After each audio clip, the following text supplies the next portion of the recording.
A $740 billion federal spending bill that passed along party lines in 2022 allocated $370 million for climate and green energy focused investments. And some of that money comes in the form of grants awarded to research universities. The University of Oklahoma is one of them.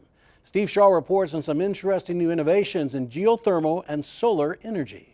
So for instance, this is basically a drilling simulator. Dr. Saeed Salehi is Associate Professor of Petroleum Engineering and is working to prove recycling old oil wells can help create new geothermal energy sources.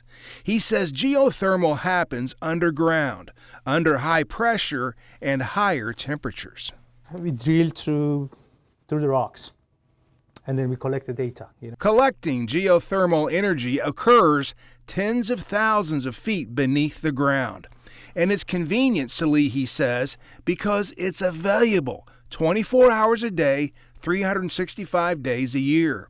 He says geothermal will go mainstream when researchers can prove it can be acquired safely and affordably enough for everybody to make sense. The concept is simple, but to do this, I think the devil is in the details. So nobody has done this in demonstration.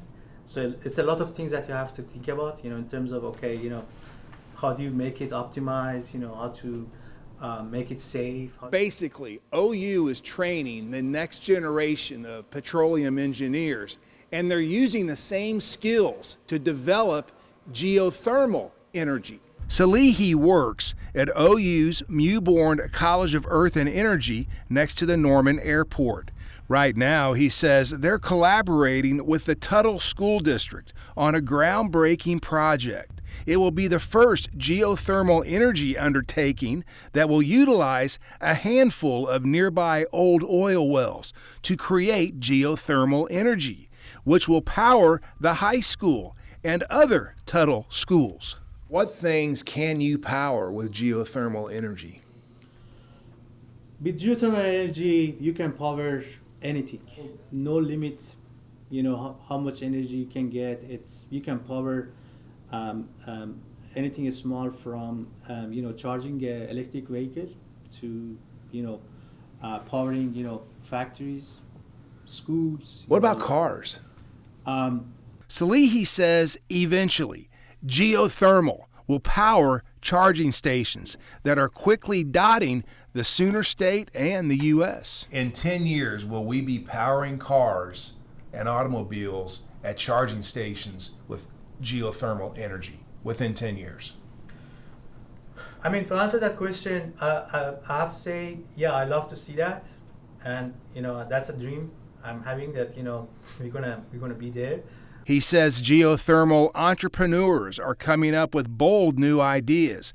And he says geothermal's emergence can work hand in hand with the oil and gas industry. This isn't about demonizing fossil fuels, It's about working together. We don't need to demonize because, at the end of the day, we need oil and gas assets, we need oil and gas capital, we need their expertise, we need their tools, we need their rigs. So let's work together on the same goal. Over in the heart of campus, at the Homer L. Dodge Department of Physics and Astronomy. PV, for folks like me who don't know what it stands for, what does it stand for? Sorry, I'm using jargon. Dr. Ian Sellers has been focusing on the quest for energy independence, specifically solar energy. If we really want to transition to a more green world, to reduce the use of fossil fuels, for example, then we have to think of innovative ways to use solar cells in things like transportation and in shipping and in aeroplanes. So maybe not to power aeroplanes, but to run some of the power systems in aeroplanes and indeed in cars and in trucks.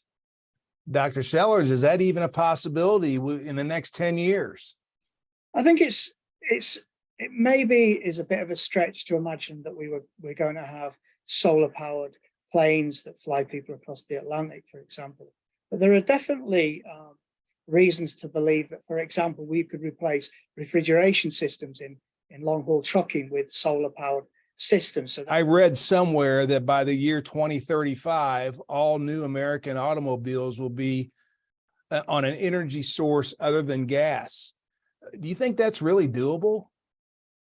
I think the technology has improved significantly, and I think the sale of electric cars, for example, has increased tremendously.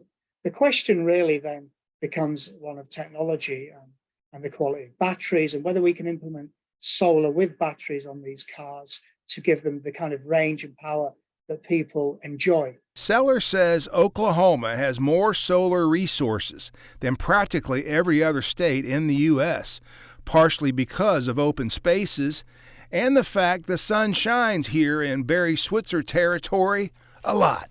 But I'd say this to people, that solar is now a mainstream source of technology. We have now implemented more than 1 trillion watts of installed solar power now. That's not a niche market. And this is powering large facilities and infrastructure across the world.